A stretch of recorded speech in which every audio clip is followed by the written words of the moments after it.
Howdy folks, Tex Grebner here with Tex Grebner Outdoors. Orion's in the sky and I'm headed to the deer stand. I had sat in my stand in the darkness and moonlight for hours, but now in the grayness of pre-dawn I listened to the geese flying overhead. The fantasy of every whitetail hunter is that as the sun rises and burns away the darkness, that there will be a buck ambling along the trail toward your stand. The sad truth is that's normally just a fantasy and rarely happens. But every day of hunting is exactly the same, and every day of hunting is just a little bit different. And today I had a good feeling. The wind was perfect, and the air was chill. It was moist but crisp in my nose. It was so quiet you could hear a leaf fall.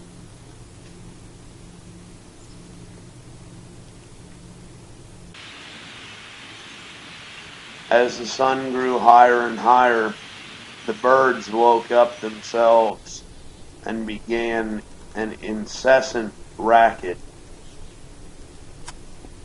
The sun continued to rise, burning away the mist and warming the earth. Sitting, watching, waiting, listening, scanning the trails, and of course hearing the ever-present squirrels run through the leaf litter.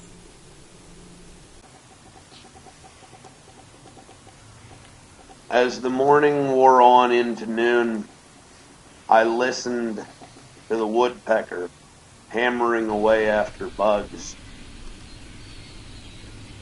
And as noon came, I left my tree stand perch to head to another spot, a very remote spot. I had to cross a creek 3 times as it snaked through a cattle pasture to reach the woods at the other end.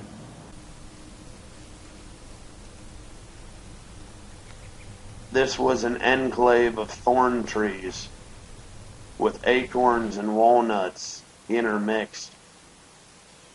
I knew that once a deer came into view that it would be less than a 20-yard shot, 19 at the farthest. I sat, freezing myself inside, my bow at the ready, as I heard their sharp hooves walking in the creek. I had heard a buck grunt, a noise that should have come from something like a red stag. He was a big one. And so I waited, patiently, straining my senses and preparing myself for the hunt. Sitting as still as I possibly could as the birds chirped and the squirrels rustled, I knew that he was coming. I could hear him thrashing his antlers upon the thorn brush. I made myself ready.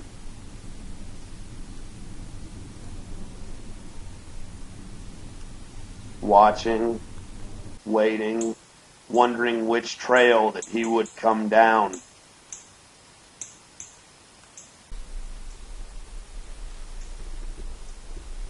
The evening was growing cold, but I had faith in my doe estrus gel. I could still hear the buck thrashing around out in the thorn brush. And then he had moved on, for a deer does not get of that size by letting people take shots at him. And as the night came on, the trickster coyote howled my sorrows, but my hunting spirit was undiminished, or I will return another day. And so, another great day of hunting comes to a close. I hope you guys enjoyed watching. Thanks for coming out. As always, God bless all my sportsmen of America. Join the NRA to protect our rights. Please check out my friends over at legallyconcealed.org. Thank you very much to those of you involved in law enforcement and those of you serving in the military. And thanks for watching Tex Grebner Outdoors.